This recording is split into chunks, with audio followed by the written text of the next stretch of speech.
Picture this, April 13, 1873. A small town in Louisiana is on fire. Gunshots rang all over the streets. More than 150 black men, freedmen, newly empowered by the right to vote, were captured like cattle, some bound, some begging for their lives. White vigilantes who were armed to the teeth smirk as they aim their rifles with no mercy. Blood stains the ground of Colfax. This wasn't war. This wasn't a battle. It was a massacre. The Reconstruction era should have been a time of hope, a new beginning for millions of black people who were freed after centuries of being bound. But for white supremacists, this was a threat. A world where black men could own land, vote, and even hold public office? Unacceptable, so they unleashed hell. Lynchings, massacres, assassinations, and violence became the tools to erase black progress. The Ku Klux Klan rode through the night, burning homes and terrorizing families. Armed militias like the White League and Red Shirts waged war against democracy. And what did the U.S. government do? Nothing. The courts also turned a blind eye. The bloodshed wasn't coincidental. It was deliberate. It was a coup. Today, when we hear about Reconstruction, most history books ignore the horror beneath. They tell you it was a time of rebuilding, but what they fail to tell you is how white supremacists strategically used terror to destroy it, paving the way for Jim Crow, segregation, and over a century of oppression. This wasn't just about racism, it was about power. Black people had dared to dream of freedom. White supremacy made sure that dream turned into a nightmare. But how did they do it? How did America go from liberating 4 million enslaved people to lynching them in the streets years later? Why did the government abandon its promises? And most importantly, how does this history still affect America today? Stay tuned as we expose the truth about Reconstruction-era violence, the massacres, the betrayals, and the government's complicity. We'll uncover how white supremacy didn't just survive after slavery. It evolved, adapted, and took over. Hit that subscribe button. Let's get into it. April 9th, 1865, the guns fall silent. After 4 years of bloodshed, destruction, and over 600,000 lives lost, the Civil War was over. The Confederacy was defeated. Enslaved black men, women, and children, shackled for generations, stood at the threshold of freedom. For the first time, America had a chance to make things right, to build a nation where all men are truly equal. No more chains, no more lash of the whip, just the promise of justice, dignity, and opportunity. But here's the question: did America honor that promise? At first, it seemed like the answer might be yes. The federal government, under President Abraham Lincoln, took the first steps toward repairing a broken nation. In January 1865, before the war had even ended, Congress passed the 13th Amendment, abolishing slavery once and for all. But freedom alone was not enough. What did freedom mean if black people had no land, no wealth, no protection, and no rights? Lincoln understood that, and so did black leaders who fought to ensure that this so-called New America actually included them. But then, Lincoln was assassinated, and everything took a turn. His successor, Andrew Johnson, had no intention of helping black people. Instead, he handed power right back to the same white Southern elites who had enslaved black people in the first place. Within months, former Confederates were back in office, and they immediately set out to undo black freedom. They created black codes, a series of racist laws that were designed to keep black people poor, powerless, and dependent on white landowners. If a black man didn't have a job, he could be arrested and forced into labor, re-enslaved. If he tried to leave his job, he could be beaten or jailed. If a black person spoke out against white authority, they could be lynched on the spot. The South wasn't trying to rebuild, it was trying to re-enslave black people under a different method. But then, black resistance changed everything. In 1866, black activists, former Union soldiers, and radical Republicans in Congress fought back. They refused to let the Confederates win again. They demanded that Reconstruction be real. And finally, for the first time in American history, black people won real rights. First, the Civil Rights Act of 1866 came, which granted citizenship to all black Americans and declared that they had the same rights as white men. Then, in 1868, Congress passed the 14th Amendment, which guaranteed citizenship, equal protection under the law, and due process for all black Americans. And in 1870, the 15th Amendment was ratified, ensuring that black men had the right to vote. For the first time in American history, black people had the power to shape their destiny, and they used it. Black men registered to vote in massive numbers. In the South, almost 90% of eligible black men became voters overnight. And they did not only vote, they also ran for office and won.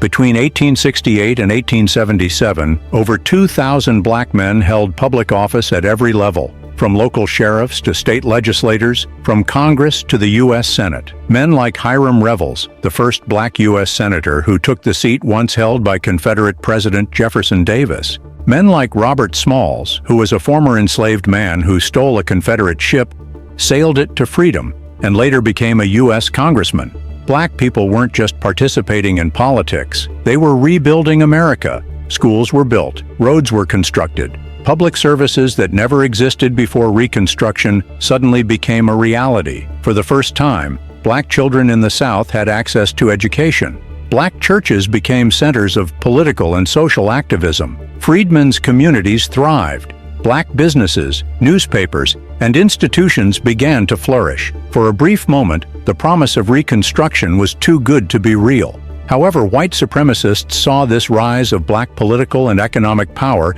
as a direct threat to their dominance, and they were willing to kill to stop it.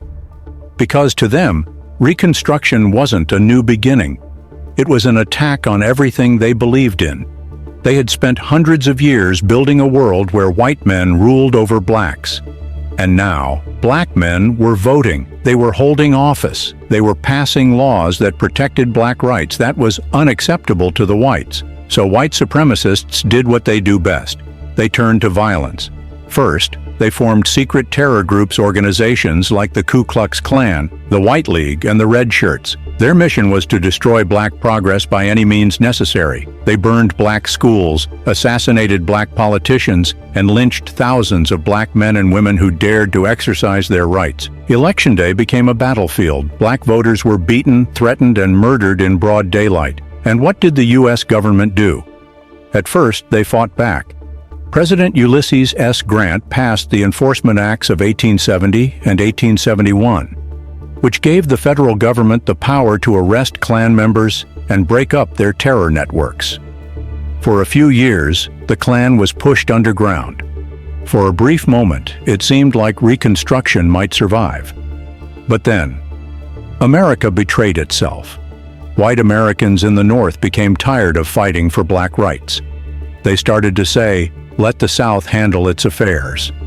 The federal government stopped enforcing Reconstruction laws. The military began to pull troops out of the South, and white supremacists seized their chance. By the mid-1870s, the violence had escalated. Entire black communities were wiped off the map. By 1877, it was clear. Reconstruction was over. The promise had been made. Then it was shattered, and America has never been the same since. A people, the end of slavery was supposed to mark the beginning of a new era, an era of justice, equality, and opportunity. But white supremacists had other plans. Freedom wasn't just an insult to them, it was a threat. A world where black men could vote, own land, and build their future. They did what they had always done. They turned to violence. The South was a battleground between black progress and white terror. And at the center of this war, rising like a ghost from the ashes of the Confederacy, was a new kind of evil: the Ku Klux Klan.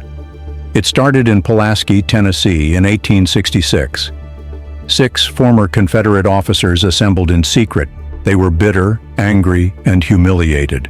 They swore an oath to take back the South by any means necessary. They called themselves the Ku Klux Klan. Their mission was to erase black freedom from existence. Black men who dared to vote were beaten or killed. Black women were raped as acts of terror. Black families were burned alive in their homes. One of the bloodiest examples of this terror happened on April 13, 1873, in Colfax, Louisiana. A group of black freedmen and Republican officials had taken control of the local courthouse after a disputed election. They were trying to defend their right to govern, their right to vote, and their right to exist as free men. But white supremacists, hundreds of them armed to the teeth, had other plans. They surrounded the courthouse. For hours they fired shots, choking the streets with gun smoke. The black men fought back, desperately, courageously, but they were outnumbered, outgunned. More than 150 black men were murdered. Some were shot execution style after surrendering. Others were burned alive. Their bodies were dumped in the Red River, erased from history. And what did the U.S. government do? Nothing. The Supreme Court let the killers walk free, ruling that the federal government had no power to stop white supremacist violence.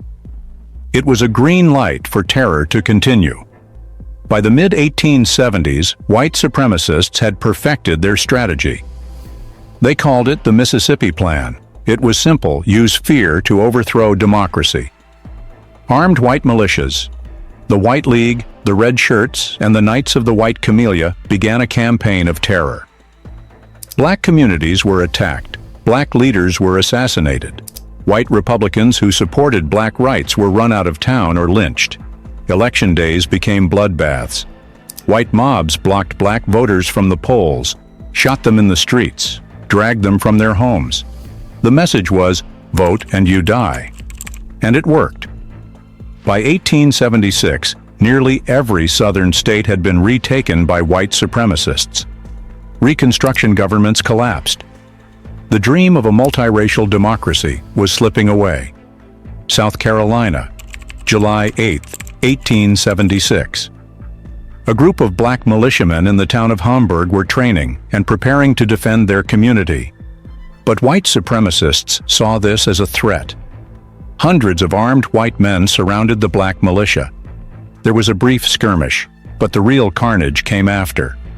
The black men who surrendered were rounded up and executed. One by one, shot in the head at close range. It was a message, a warning, a declaration.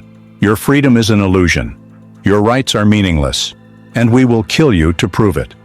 Once again, no one was punished.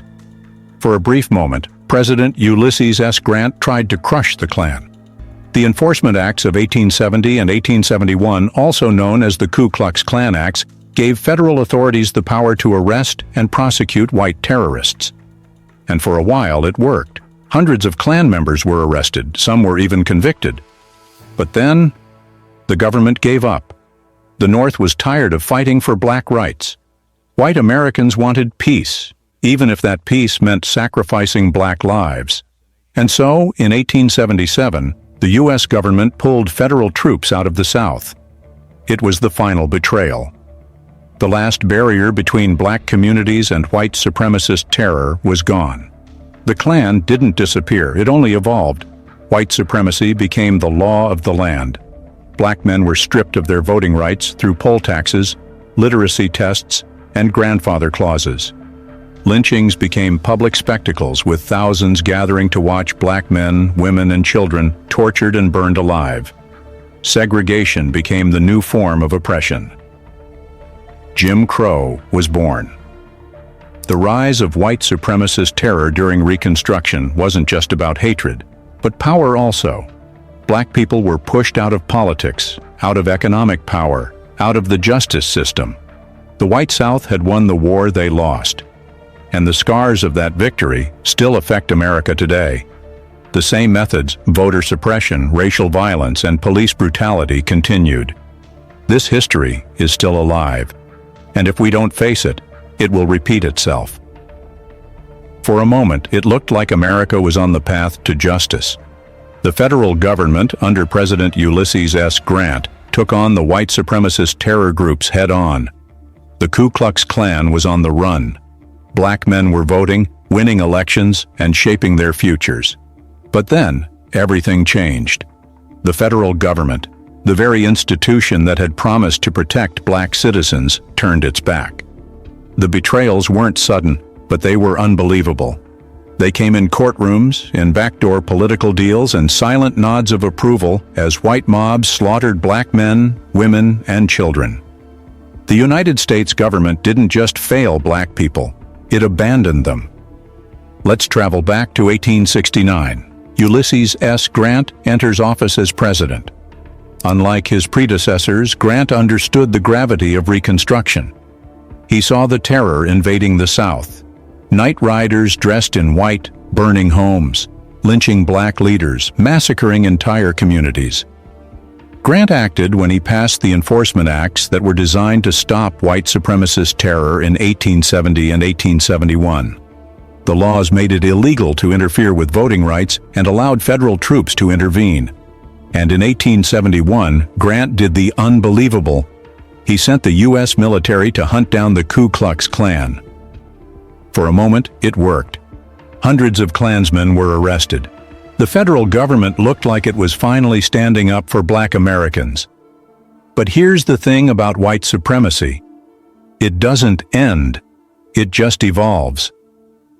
While Grant fought on the ground, the Supreme Court was busy destroying everything he was trying to build. In 1876, a case reached the High Court that would decide the future of Reconstruction. United States versus Cruikshank. The case originated from the Colfax massacre, where over 150 black men were slaughtered by white supremacists in Louisiana. This was one of the worst acts of racial terror in American history. If you think the government punished the murderers, you would be wrong. Instead, the Supreme Court let them go free. The ruling stated that the federal government had no power to protect black citizens from white violence. If a state refused to punish racial terror, the federal government couldn't step in. In other words, lynch mobs just got a free pass. With this one decision, the Supreme Court legalized racial terror, and white supremacists understood the message loud and clear. Kill black people, burn their homes, steal their land, and no one will stop you. By the late 1870s, the federal government had tried and given up. Northern politicians were tired of fighting the South. Protecting black citizens was becoming politically inconvenient. And white Democrats in the South, they were determined to take back power by any means necessary. In 1877, the final betrayal came. The Compromise of 1877. Here's what happened. The presidential election of 1876 was a mess. Republican Rutherford B. Hayes and Democrat Samuel Tilden were locked in a bitter fight. The South threatened to restart the Civil War if Tilden wasn't made president. But then a deal was struck, a dirty backroom agreement that changed history forever. Southern Democrats told Republicans, "You want the presidency? Fine. But in return, you must remove federal troops from the South." And just like that, it was over. Reconstruction died in an instant. The troops that had protected black communities were gone. The South belonged to white terror once again. When federal protection was wiped away, white supremacists wasted no time erasing black progress. Black politicians were thrown out of office. Black voters were beaten or killed for casting ballots. Black landowners were forced into poverty under the crushing weight of Jim Crow laws. The Ku Klux Klan came back stronger than ever. But they weren't alone anymore. Now they had help from the law. The black codes of the 1860s transformed into the Jim Crow laws of the 1880s and 1890s. And segregation wasn't just a social practice anymore. It was the law. And then, in 1896, the Supreme Court delivered the final nail in the coffin. Plessy versus Ferguson. This ruling made segregation legal. They called it separate but equal. But black people weren't fooled. They knew exactly what it meant: permanent, second-class citizenship. Let's be clear. This wasn't just a failure of leadership. It was a deliberate choice to side with white supremacy. The federal government had the power to stop this. It had the power to enforce civil rights. It had the power to protect black citizens from the nightmare that followed. And yet, it chose to walk away. And what was the result? 4,000 lynchings of black men, women, and children over the next century. The rise of the Jim Crow South, where black people were treated as less than human. Generations of black families were trapped in poverty, segregation, and racial terror. The betrayal of Reconstruction wasn't just a moment in history. It was a turning point that shaped America as we know it today. Because when the government abandons its people, the consequences last for centuries. But here's the thing about history. It's not just about the past. It's about the present. The fight for black rights hasn't stopped. From the civil rights movement of the 1960s to today's battles for voting rights and racial justice, The scars of Reconstruction still affect America. The question is, what will we do about it? Because if history teaches us anything, it's this: white supremacy doesn't die, it adapts and evolves. And unless we contend against it, it will rise again. The Civil War was over, slavery was abolished. But white supremacists had other plans. Freedom wasn't given, it was stolen piece by piece. Since white Southern elites couldn't have slavery, they'd create something just as brutal: Jim Crow. This wasn't just a set of racist laws, it was a system of oppression designed to strip black people of their rights, their dignity, and their very lives. And when laws weren't enough, they turned to violence. During Reconstruction, black people had tasted power. Black men voted, ran for office, built businesses, and even formed their communities. But to white supremacists, this was an abomination. They believed America should be ruled by whites, and whites alone. So they found a way to erase black power without technically breaking the law: voter suppression. By the late 1800s, Southern states began passing literacy tests, poll taxes, and understanding clauses.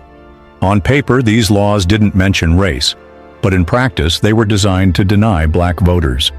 There was the grandfather clause. It stated that you could only vote if your grandfather had voted before 1867. Guess what? No black man had that right. The numbers tell the story. In Louisiana, over 130,000 black men were registered to vote in 1896. By 1904, that number dropped to 1,300. This wasn't democracy. It was a strategic, bloodless coup, and for those black men who still dared to vote, white mobs were waiting for them.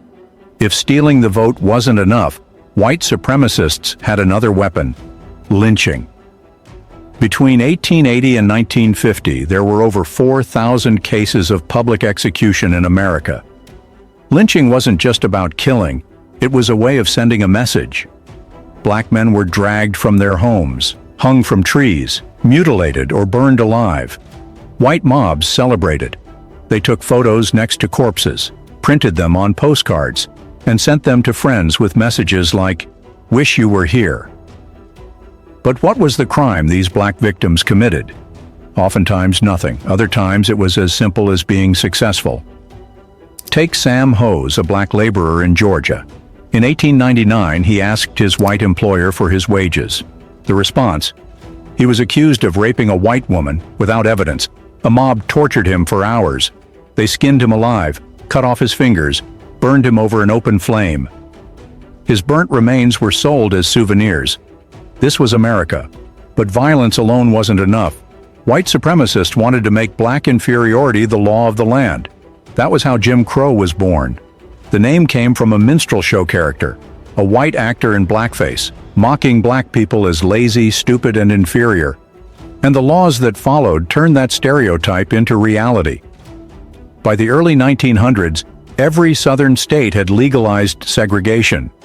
Black and white people couldn't eat in the same restaurants.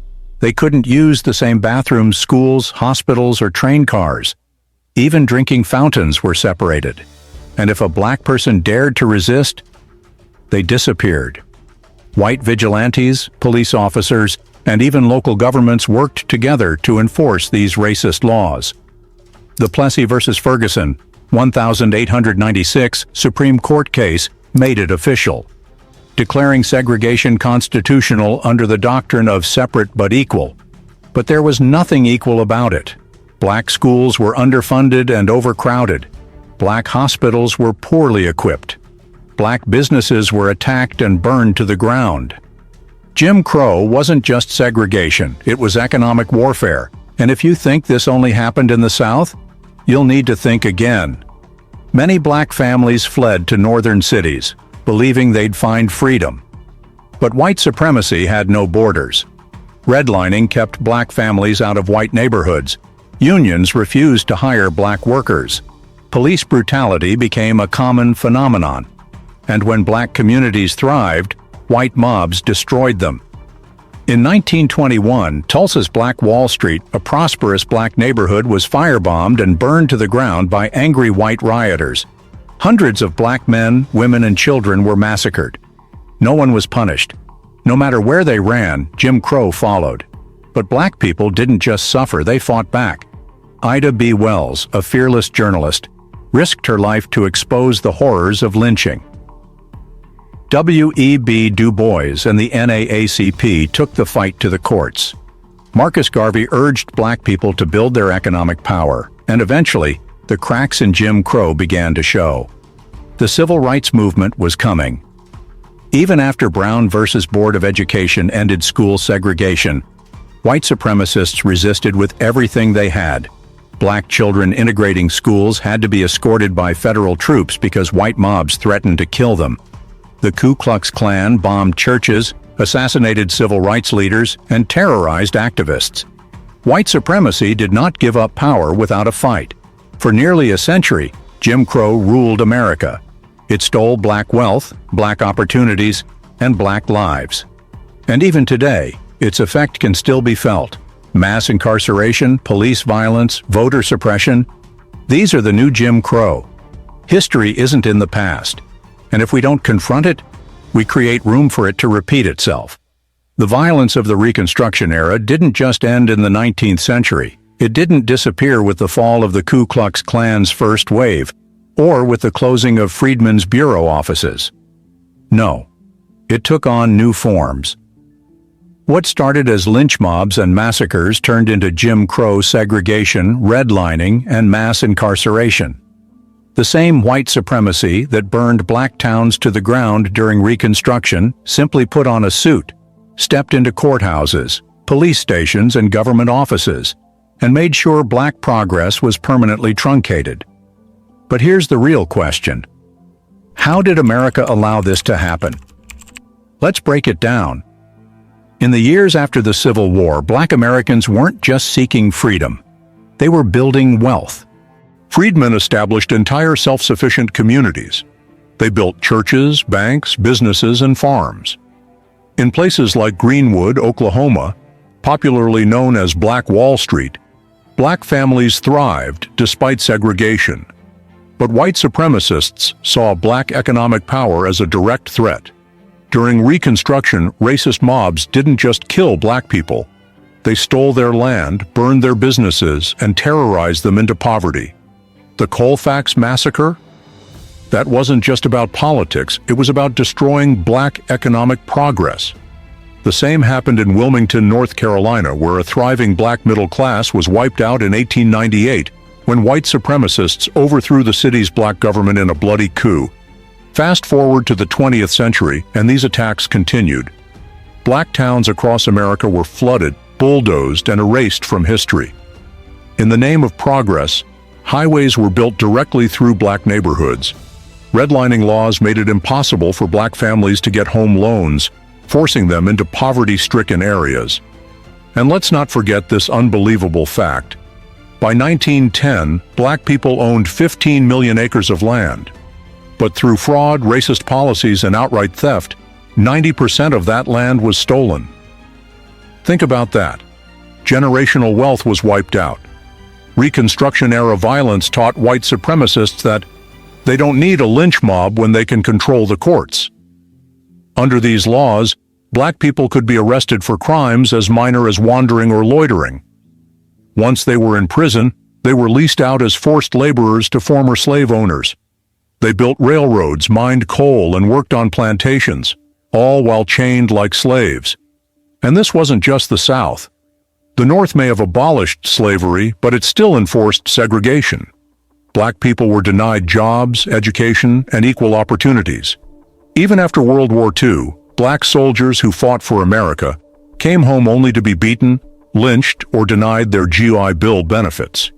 In many cases, law enforcement helped organize the violence. Sheriffs and deputies handed over black prisoners to lynch mobs, and politicians refused to pass anti-lynching laws. Even when black people fled to northern cities to escape the terror of the South, racist violence followed them. The Chicago Race Riot of 1919 and the Detroit Riots of 1943 were all fueled by the same white supremacist rage that fueled the Klan in 1866. No matter where they ran for safety, the white mobs were determined to find them.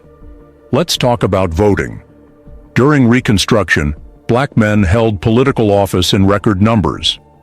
They were mayors, congressmen, and even senators. But white supremacists weren't just trying to intimidate black voters. They were erasing them from the system entirely. After the Compromise of 1877, Southern states passed poll taxes, literacy tests, and grandfather clauses to disenfranchise black voters. And those who resisted were beaten, terrorized, or killed. By the early 1900s, over 90% of black voters were wiped from voter rolls in the South. Fast forward to today, and the tactics have changed. But the goal remains the same. Voter suppression laws, gerrymandering, and felony disenfranchisement still affect black communities. History repeats itself, the tools evolve, but the mechanism remains the same.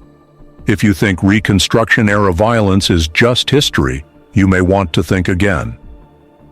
The January 6th insurrection at the U.S. Capitol. That wasn't new. It was Wilmington 1898 all over again.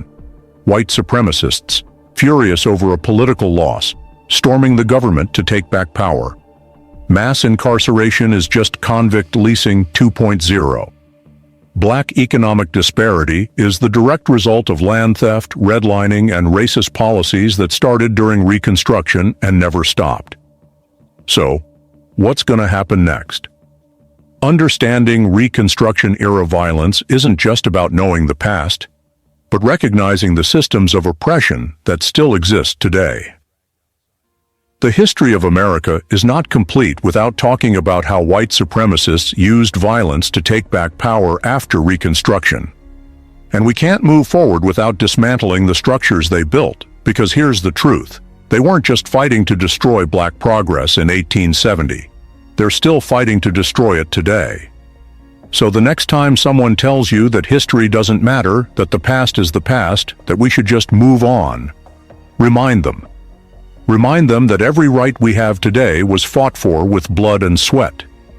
That every inch of progress was met with violence and resistance. And that the war for justice is far from over. The only question left is, what side of history will you stand on? Because the future is still being written. And this time, we refuse to lose. Subscribe to this channel and share this video with your closest friend. Let's rebuild our legacy together.